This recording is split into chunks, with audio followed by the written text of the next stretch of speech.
I'm the Irish guy, and lads, if you're a Chelsea fan, you're going to hate this video. You are going to watch this whilst curled up in a beanbag, tucking into a steak and kidney yogurt, whilst actively wishing that an angry bear would rush into my house and bite off my face. But I just want to say, first of all, I respect Chelsea as a football club. Come on, you were the team who birthed Jose Mourinho into the Prem. You were the club who stood with the great Arsenal and Manchester United teams of the past, and paved the way for other clubs to succeed when all hope looked lost.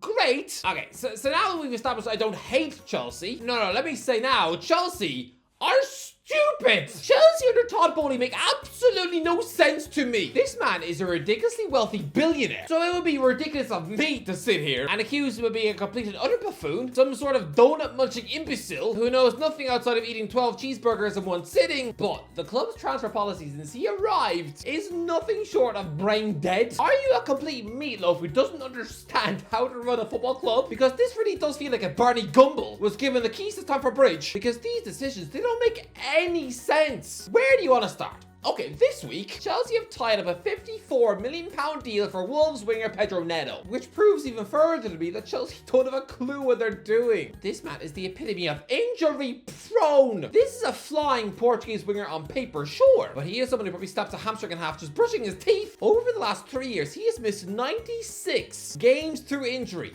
Yes, 96. This man is a winger who scored 11 goals in 111 Premier League games. That is a 1 in 10 record for a Portuguese international winger who apparently costs over 50 million quid. He has registered just 3 Premier League strikes since Chelsea last won the Champions League, which feels like a lifetime ago. Chelsea are signing this guy based on the fact that he had a brilliant autumn last year, where he chipped him with 6 assists in Wolves' opening 10 games before, surprise, he ripped his hammy as if it's made from cheese string. Chelsea adding him to the pile is just reckless behavior. Idiocy. Pedro Neto is the sort of star mid-table name that should tempt bigger clubs, because he does have speed and talent. But it's almost like these sort of players are a test for big clubs to try and avoid temptation and sensibly say no. In the same way Adama Traore had big club hype at Wolves, despite having absolutely garbage statistics, but because of his lightning quick speed and skill, despite the fact he was built like a mini Terminator, honestly, that man looks like he eats cows for lunch and would probably push a baby off a plane to get his hands in a chocolate protein shake. He, like Neto, was also that raw, exciting winger who big clubs thought they could change. He was like that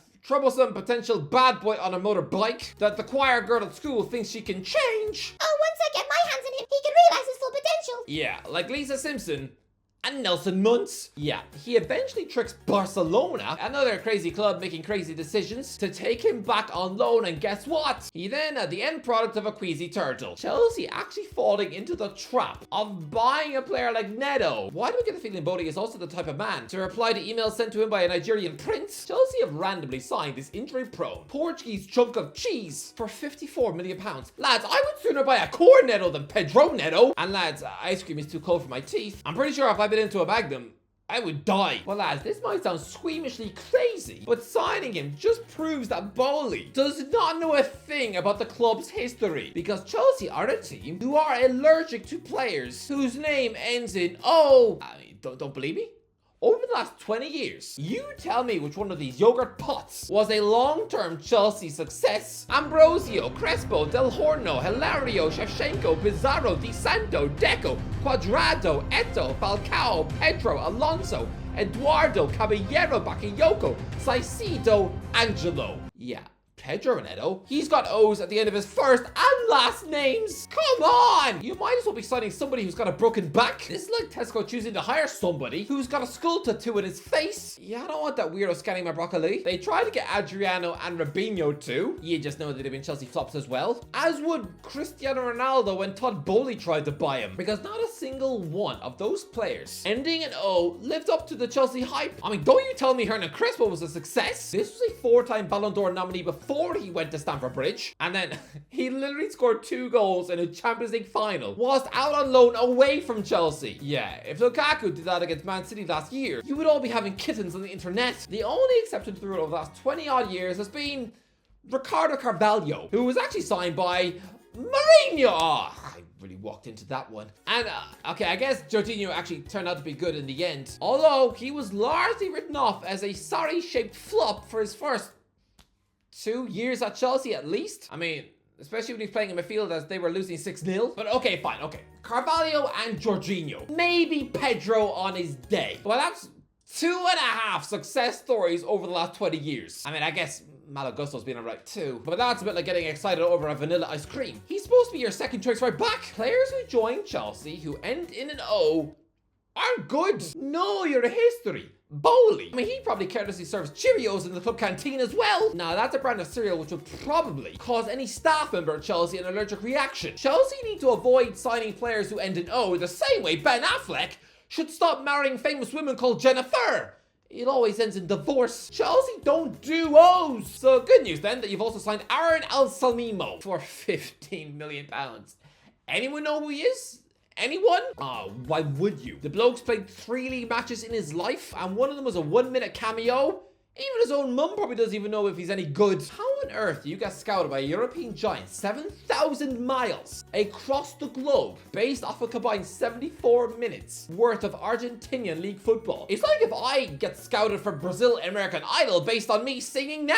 I love the clouds in the sky and the rainbows on the floor. Who doesn't love a leprechaun? Yeah, it's like that.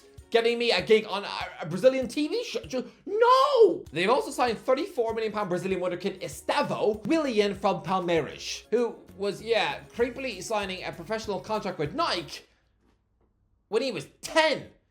When I was 10, I could barely spell my own name. So there is a lot of hype about this young gun, but still, does anyone really hold that much hope for these Chelsea children to be successes when Bowley has already tried the Brazilian wonderkid model multiple times with the likes of André Santos, a sensational teenage midfield talent poached from Vasco da Gama, and who was then horribly mismanaged and messed around, sent out on loan to Nottingham Forest, where he just played once, and he's now at Strasbourg playing underneath the bloke who just lost his job at Hull. What are Chelsea doing? You just paid nearly £20 million this summer for an Aston Villa whiz kid teenage midfielder who played 35 minutes of Premier League football last season, seeing out games that Villa lost 4-1 and 5-0 to Man City and Crystal Palace, where he probably touched the ball about 4 times in each match. Have Chelsea already forgotten? They had already recently raided Villa for their top midfield talent already. Remember Carney Chukwuemeka? Somebody who had apparently been offered £100,000 a week by Barcelona? Yeah, he's barely played for Chelsea and is now apparently being lined up for a £20 million move to Crystal Palace. Really? After all that crazy, blistering, worldwide teenage hype, he's now just growing out to play in the midfield with Jeffrey Schlupp. Chelsea are ruining these kids. These teenage stars they're drooling over now will be forgotten bottles of milk in a year. What is the point of Chelsea's academy when the chairman is literally buying all the youngsters from other academies across the globe and then actually trying to sell his own kids for pure profit? What's the point anymore? We're now at a point where they're literally selling an academy product who just played 50 games last season and captained the club. They're now selling him for less money than what you paid for Danny Drinkwater 7 years ago, which is the ultimate insult. You're essentially telling Conor Gallagher that despite his determination and drive to squeeze himself a Chelsea career after 4 loan spells away and 10 years in the academy, you've essentially told him that he's got all the talent of a slug. You've banned Trevoh Chalobah from preseason training. You know, the guy you chose to keep instead of Mark Gay, who's currently got a £70 million price tag slapped on his face. Chelsea's academy has been absolutely immense over the years. You could literally compile a Premier League squad featuring former Chelsea academy players only, and they would finish higher than this bloated £1 billion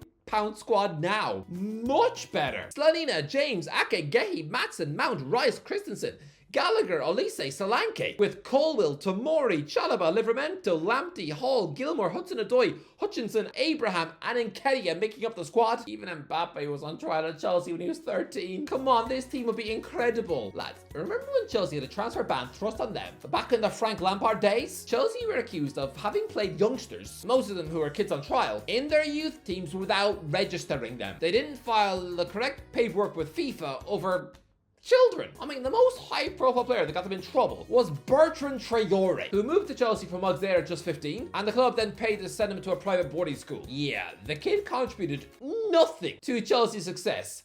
He's now 28 and sitting on Ajax's bench. Another youngster who got Chelsea into trouble was when they signed a teenage Gael Kakuta from Lens. Yeah, he's since gone on to have a backpacking journeyman career all over the globe, playing for pudding sides, where he probably only gets paid in bowls of Weetabix. That was what Chelsea were punished for in the past. But now, it's like Bowley is goading the FFP investigators to put them all in handcuffs, because since the summer of 2022, Chelsea has spent £1.3 billion billion on transfer fees. It's the long-term contracts that are chaining Chelsea to footballers for practically the rest of their careers. Lads, I remember thinking it was a scary show of commitment when Arsenal roped Cesc Fabregas into an 8-year deal at Arsenal. But he was 19 years of age and had already proven himself to be in the top 5 best teenagers on planet Earth because he'd already played 100 times for the Gunners. Before that monster contract, he'd scored goals, won trophies, represented them in a Champions League final, and he was even chucking pizzas at Manchester United managers. But Chelsea, they hand out these long-term contracts to kids they've only just met. It's essentially like whipping out the wedding ring on just your second date. I'm pretty sure the woman is going to throw her coffee in your face and start running for the bus. Lads, Chelsea currently have 14 players whose contracts expire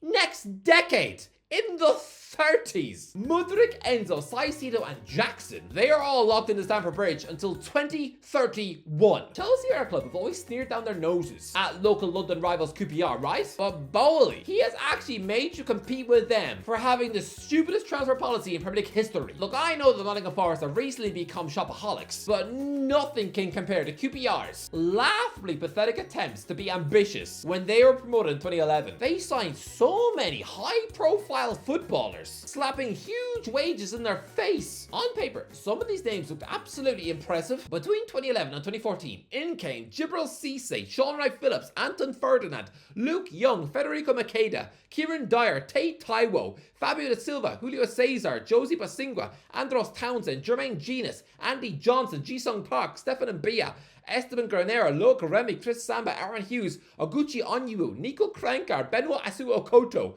Kevin Doyle, Richard Dunn, Revel Morrison, Rio Ferdinand, Mauro Zorati, Mauricio Ayla, Leroy First, Sandro. Lads, that is an all-star cast featuring Champions League winners, Premier League winners, former PFA Young Player of the Year awards. Even their ugliest signing, Kevin Doyle, was once linked with Juventus. I'm telling you now, if that glittering, glamorous, all-star cast were all at QPR during their prime, and no, this isn't an advert for that awful Logan Paul beverage that probably tastes like sugary monkey wee. No, but if all those players were in their prime, that squad qualifies for the Champions League without a shadow of a doubt. But no, they all arrived when they were past their best, and their hunger is now rotting at the bottom of a bowl of McNuggets. Come on, this was in an era where QPR thought they were far more glamorous than they actually were, making an actual bid for David Beckham. It got to such a crazy level that Harry Redknapp was actually trying to persuade Samuel Eto'o to join QPR, which I would imagine is a bit like trying to ask Jennifer Lopez if she'd like to spend an evening wiping melted Maltesers off your fat granddad's chin. That QPR project was a complete mess, with the owner, Tony Fernandez, eager to naively whip his credit card out for anything with a pulse. That is not quite Chelsea, because to be fair, Bowley is not just trying to buy big names. No, the policy is to buy unproven youngsters and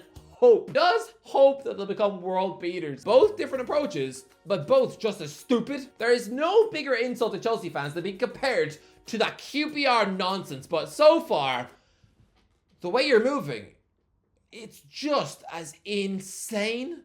Anyway, that's it. What do you think? What do you think? Let me know in the comments. What do you think? Is it crazy? Is it genius? I think we know it's not genius. Let me know in the comments. If you enjoyed it, don't forget to get extra as always. I'll talk to you in a while.